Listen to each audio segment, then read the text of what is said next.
Good morning and welcome everyone. This is Margaret Wise with ARC and appreciate you joining our webinar today featuring Jodi Daniels of Clover Advisors.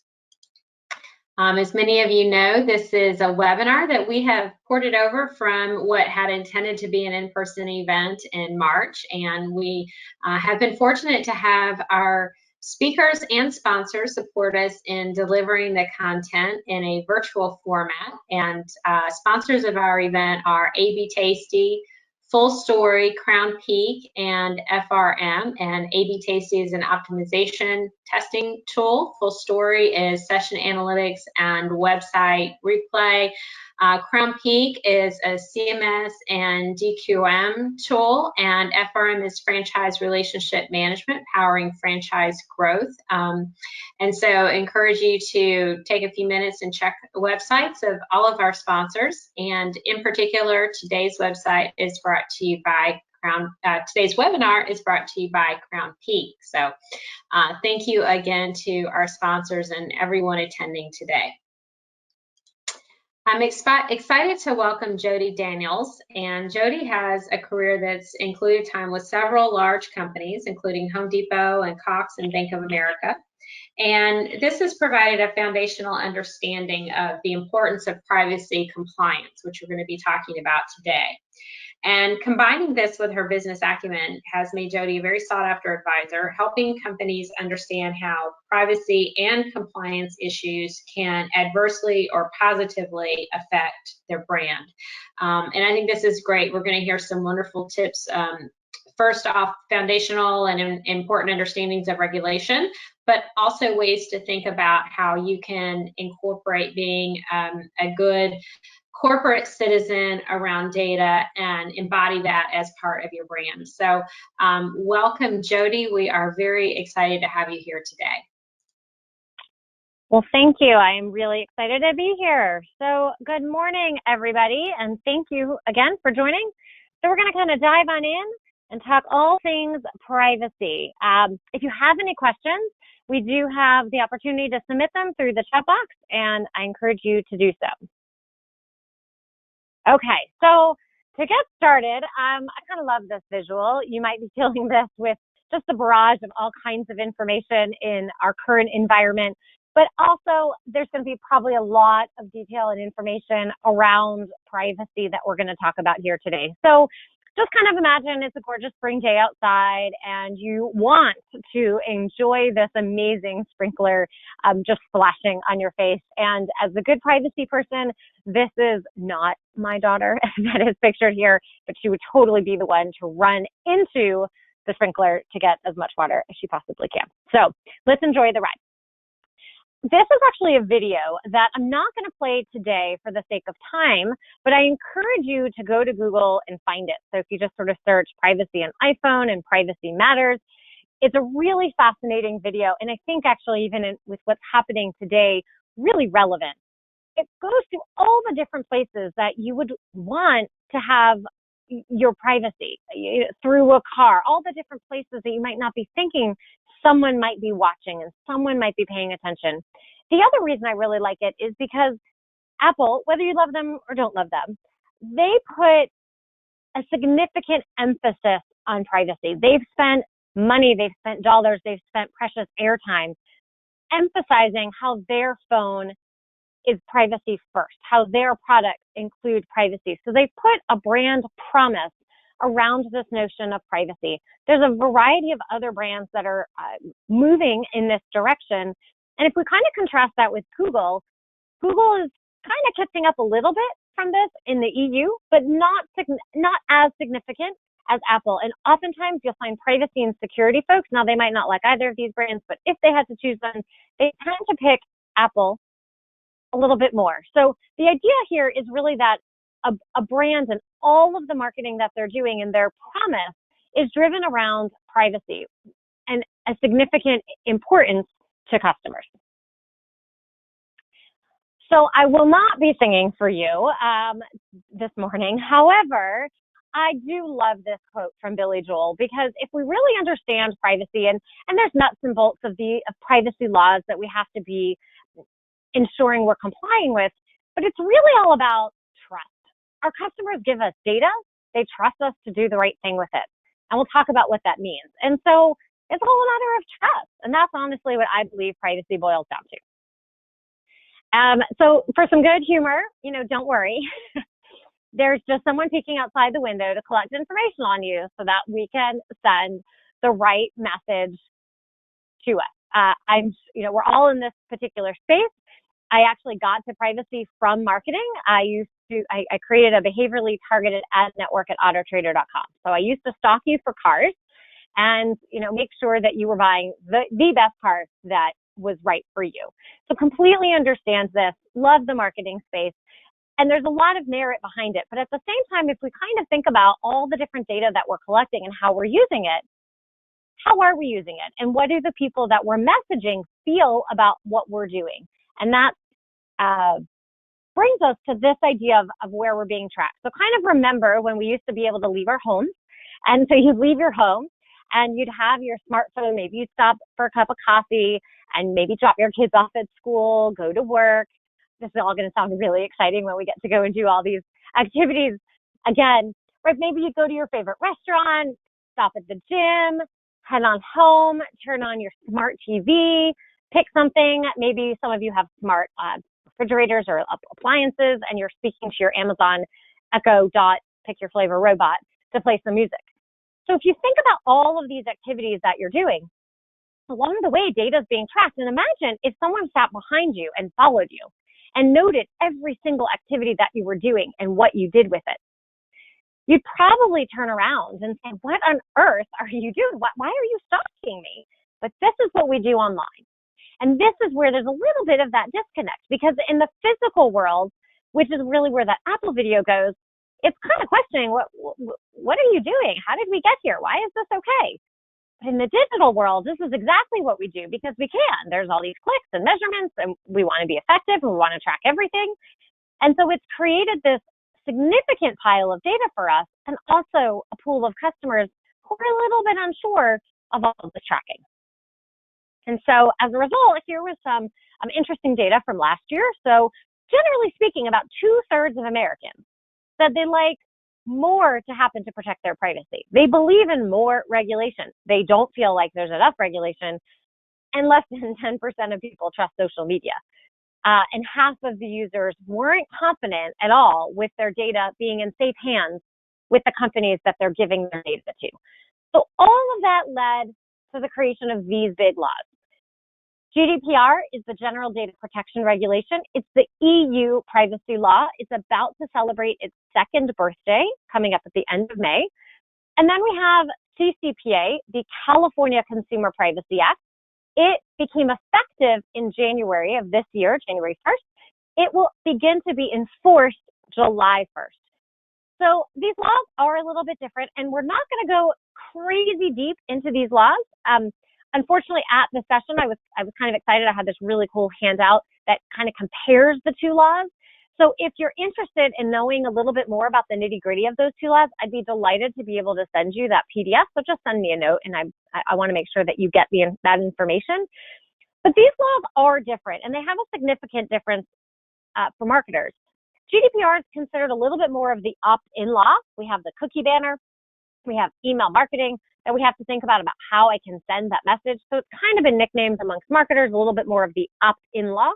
From a CCPA perspective, it's not quite the same. You can still keep marching down the path that we've been.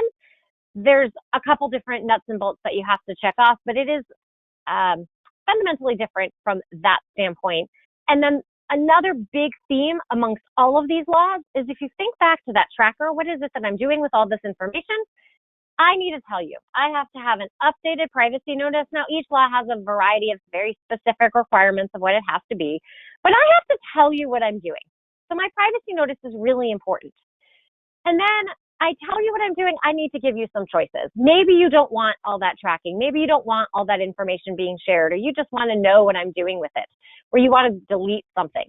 I have to be able to honor a variety of individual rights. And so companies have to figure out, how can I honor those? And those are really the big themes through both of them, as well as protecting the data, protecting it from both the use, how am I using it? Am I using it in a manner that I told you about in that notice? and also protecting it from the bad actors and the data breach. So I believe, and I kind of alluded to this earlier with the Billy Joel quote, that privacy is good business. So companies are realizing that customers are choosing to work with those that believe privacy and security is important. And so those that put it first, they have a competitive edge, especially those that are able to say, we are complying with GDPR, we are doing what we need to for CCPA. Of course, preventative measures are much less expensive than a data breach. A data breach can cost a couple $100 per record. It can reach millions of dollars, not to mention the negative PR that comes with it and the brand loss.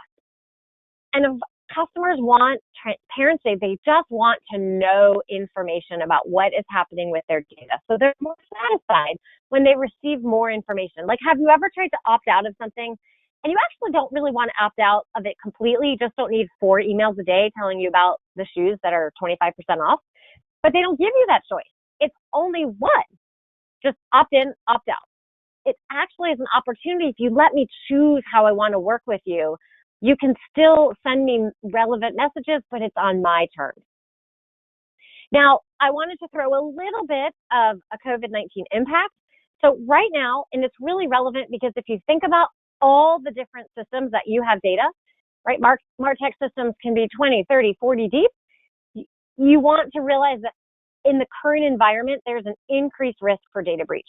So it's really important that you have very strong remote working policies and procedures. How are employees accessing the data? What type of passwords? There's a variety of very specific ways that you can protect people right now.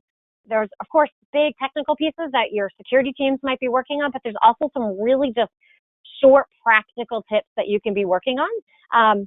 And I also have a remote working guide. If that is helpful, would be happy to send it to you. So right away, you can make sure that your data is protected and you don't fall into a data breach.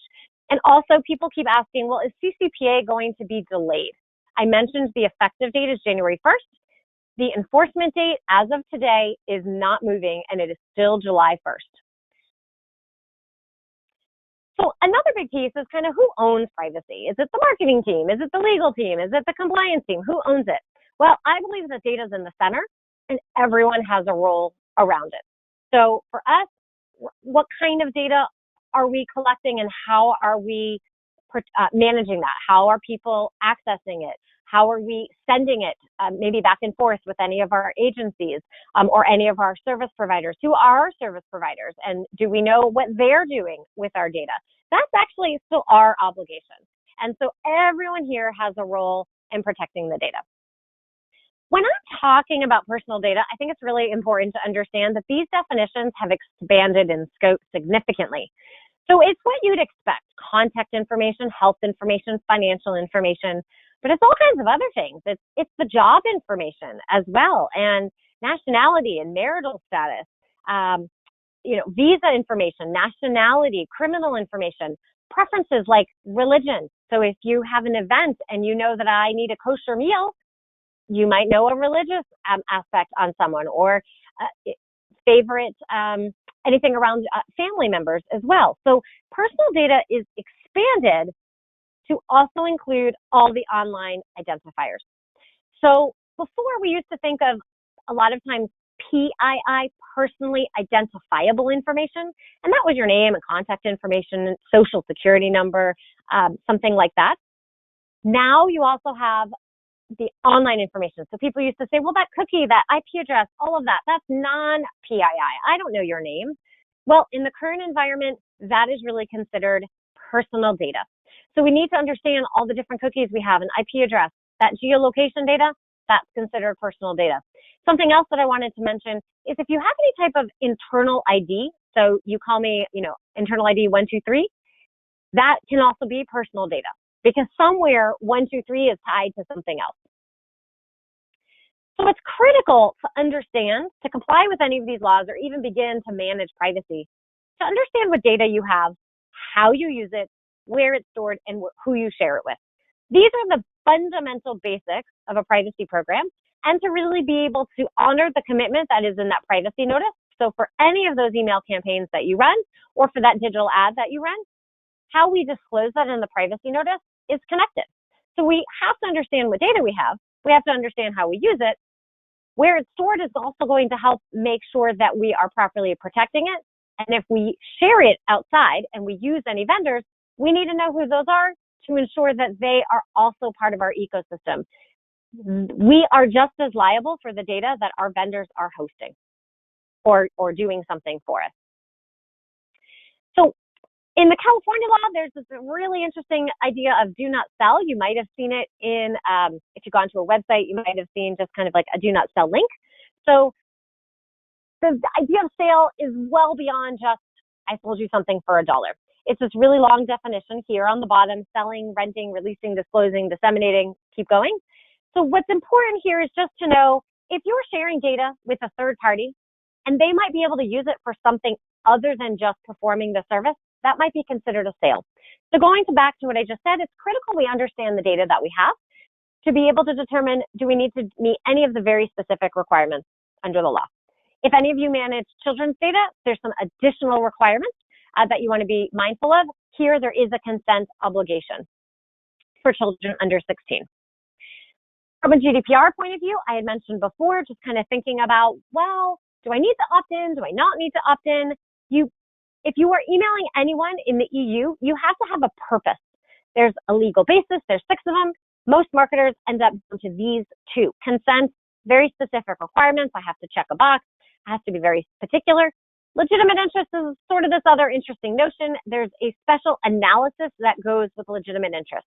So net, if you are emailing, if you are marketing, if you are communicating with anyone in the EU, you need to know that you have a legal basis, a requirement to go through an analysis to determine how can you do that. And you have to document what that analysis is and its outcome. When we're thinking about our design and our website and our experience, this is where privacy also comes into play. So I have, sort of a do and a don't column. Permission-based for geolocation data. The privacy notice should be prominent. I actually just signed up for a newsletter the other day. It had your typical box, enter email, click here, and underneath it, it just talked about the privacy notice. Small font, but right there, it wasn't only in the footer. It was a really nice experience to remind me what they might be doing with my information.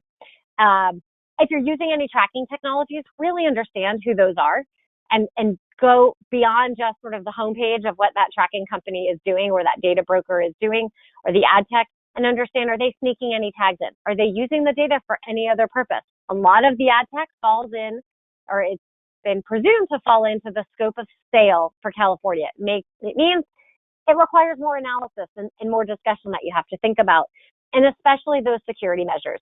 Every time I'm entering in personal information or placing a tag on a site, it's vulnerable to a cyber attack, and we want to make sure that we're doing what we can to manage that. Also here is if you had to rely on consent, this is where you'd want to be thinking about how does that landing page need to look? What are the right words? Where's the right placement? And really be methodical and work with your privacy expert to make sure that you're doing it the correct way and in a user-friendly way. So I just wanted to share a couple different pages that I thought would be interesting. So some companies really want to promote how they're managing privacy. So here's Instapage. If you had GDPR questions, you can go here and learn more about what they're doing. So they've created a little bit of a privacy knowledge center. Monday.com, product management, task management tool, kind of like Asana or Trello. And here they emphasize in their features about privacy. So maybe the product that you have in your company has some amazing privacy and security features. It's a thing. Promote it. I'm sure you've seen all kinds of cookie banners all over the site or all over the web. There are different banners. The one in the EU should be different than the one in the US. And if yours is not different, then we should talk. But you want to have a different experience. And I share this one with you here. This is from Ann Taylor. And you can kind of read that it's this sort of May around the collection for sale because of the CCPA. And it's still being interpreted, but you're starting to see a lot more banners that do this when they're heavy into the ad tech space. Etsy has also a little bit of a banner here that emphasize, hey, we've updated our privacy policy, our cookie policy. We want you to see them here. So the same with LinkedIn. When they're kind of prominent with the banners, I thought that would be interesting for you to be able to share. Just a reminder, if you have tags on the site, you want to understand which tags are here, because malware can come through those tags and take your site down. There's been data breaches that have come from ad tags. And also, every time you have, a tag on your site, of course, from a user experience, it can slow the site down. But further, those companies could use that data, and that might be a privacy violation. You don't want them to. Notice, say what you do, and please do what you say.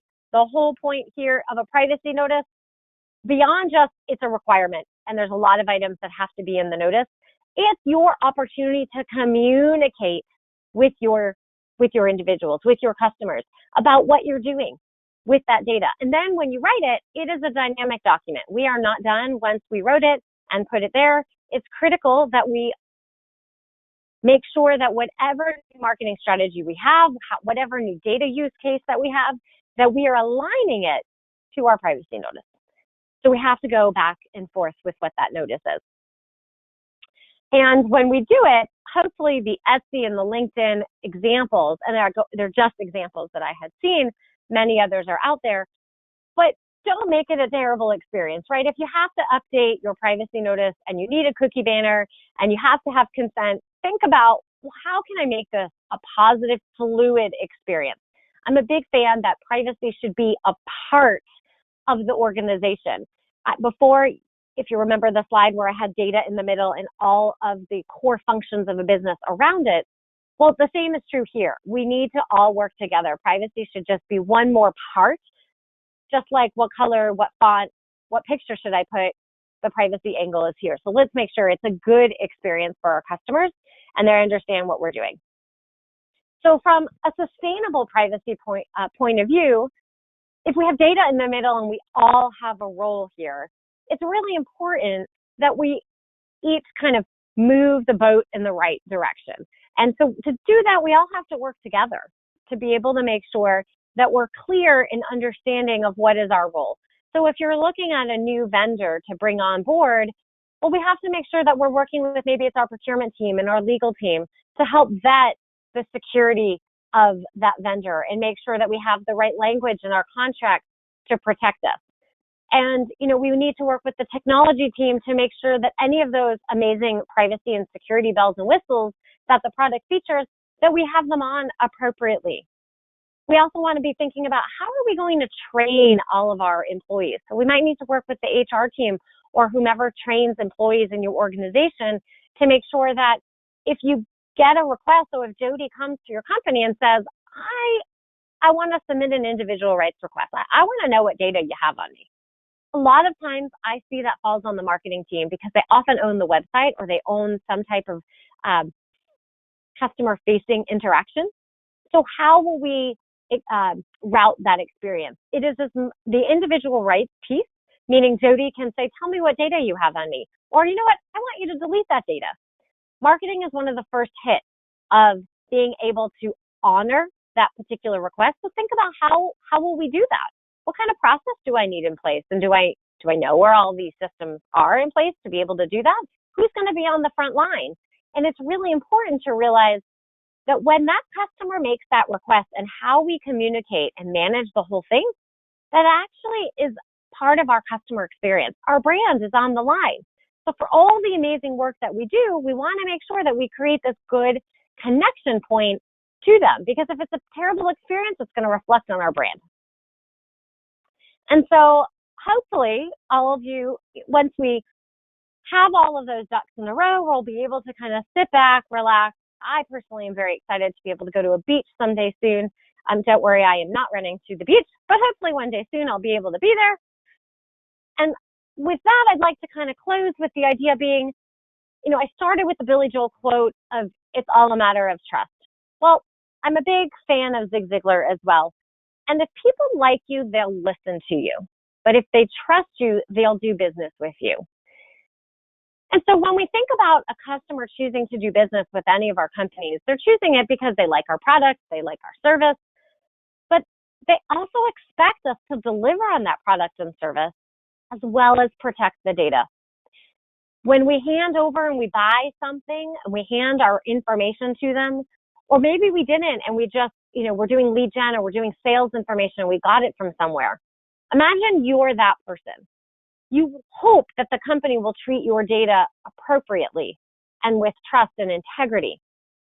And when that happens and we emphasize it, we communicate through our privacy notice or through those special pages, we create trust with our customers. So through complying with these privacy laws, we'll meet our minimum requirements. And then we can go above meeting that to really solidify a strong relationship, reduce any type of risk for a data breach, and be able to sustain and build a strong brand. And so with that, I'd like to see if there are any questions in the chat. Thank you so much, Jodi. That was great information. And while we give just a minute or two here to see if we get any questions through from chat, I just want to take a second to think about, well, what can companies do with this information? And I think there's kind of three elements to how companies implement, adjust, and maintain this. And the first is resources like you, advisory resources that help, understand what it means, implications, strategy around that. And then companies like I mentioned, Crownpeak as a sponsor of our webinar, and we aligned them to this webinar because they have the tools that allow companies to do the tagging and the tracking and the compliance. So as you think about managing privacy and consent, they're a great example of one of our technology partners that we work with to enable all of that. And then, working with a partner to help create the implementation of all of that, and then the ongoing support and maintenance. So there's really three elements to think about. One is understanding everything and creating your strategy around it. And the next is selecting tools to support that and track that, improve compliance. And then the third is implementation around that. So I think this is incredibly timely, and understanding that there's just a lot of changes happening right now. We hear about different regulations from GDPR, and have barely digested and adopted that, and CCPA is coming and starting to be enforced. And so really appreciate you sharing and helping make sure that we all have a good foundational understanding of that today. I've got a question that's come through here. This is, do you believe that the federal government will come up with a unified law for all states, or will the states continue to create their own? Perfect question based on what we were just saying. It's hard to keep up with all of it. So where do you see this headed? Sure. It's a great question, and I'm asked it a lot. So essentially, kind of a pre-COVID situation, we were on pace for a variety of individual state laws. There were probably a dozen or more individual states all trying to have their own privacy law. And at the same time, it seems like almost every week there was a new federal law also trying to be introduced. And there's been federal laws trying to be introduced for a long time. Before everything that happened, I had felt like there likely would be a federal law, but probably in a couple years. If it's thoughtful, it would take a while to do, because in the United States, we have what's considered a sectoral approach, meaning we have HIPAA for health, you have special financial laws, we have all the different marketing laws, think the Can-Spam Act, the Telephone Consumer Protection Act, TCPA. We have a myriad of privacy laws. So it's complicated to be able to just kind of throw on top a federal law and which ones stick and which ones in scope and out of scope. At the same time, I always used to say, well, from a political point of view, you never know. So it's sort of like throwing a dart, because if someone wanted to make a statement, then they might make a federal law. With everything that's happening and the massive shift to, we need to stabilize the economy, we need to save lives, and the situation that we're in, I personally think that a national privacy law is very low on the list. And so you might still see more state laws continue to creep up. The next closest that was very close to passing was Washington State. It had passed one, but not the second House last year. The same came true this year. And they have already said that we will be back for a third year. And it was honestly killed at the very last minute, kind of on a small nuance thing. So I think you will continue to see more state laws, but they're probably going to be a little bit delayed given just the current situation that we're in. But California has absolutely vowed right now to not delay. And there was a big push from the marketing industry to actually delay it. And they came back and said, nope. So we're still a couple months away. Never know what will happen. Actually, if I may, Margaret, one other thing that I think is really important here is one of the other elements of CCPA is employees and B2B. And there was this exception that people might hear about for employees in B2B that is out of scope until January 2021. Not all of B2B was out of scope. So if you market to B2B, your company is likely still in scope today, and kind of depending on the analysis that you all might have done, everyone will definitely be in scope. All B2B transactions will be in scope January 2021. So there's some interesting information out there on the B2B side. So I just wanted to kind of throw that out. It is not all B2B excluded right now. Thank you. Those are some great points. And that concludes our questions coming through for right now. And again, I'd like to thank everyone for attending today. If you have questions for Jodi, if you have questions for ARC, or if you have questions for Crownpeak, please feel free to reach out. We'll also have a copy of the recording available, and Jodi has offered to make a copy of the slides available as well upon request. So thank you so much for your time today, Jodi, and for our audience. We appreciate you joining in, and please check our website. We're doing a series of several webinars. Some we've already hosted and recordings are available, as well as interactive roundtable discussions that you can sign up for. So thank you, everyone, and have a great rest of the day.